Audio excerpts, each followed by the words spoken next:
அம்பலத்தை அம்பு கொண்டு அசங்கென்றால் அசங்குமோ? கம்பமற்ற பார்க்கடல் கலங்கென்றால் கலங்குமோ? இன்பமற்ற யோகியை இருளும் வந்து அணுகுமோ? செம்பொன்னம்பலத்துளே தெளிந்ததே சிவாயமே.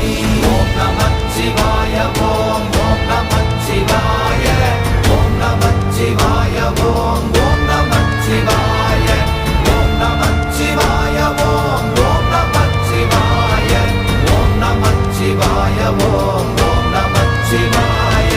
அவ்வெனும் எழுத்தினால் அகண்டம் ஏழுமாகினாய், உவ்வெனும் எழுத்தினால் உருத்தரித்து நின்றனை, மவ்வெனும் எழுத்தினால் மயங்கினார்கள் வையகம், அவ்வும் உவ்வும் அவ்வுமாய் அமர்ந்ததே சிவாயமே. ஓம் நமச்சிவாய ஓம்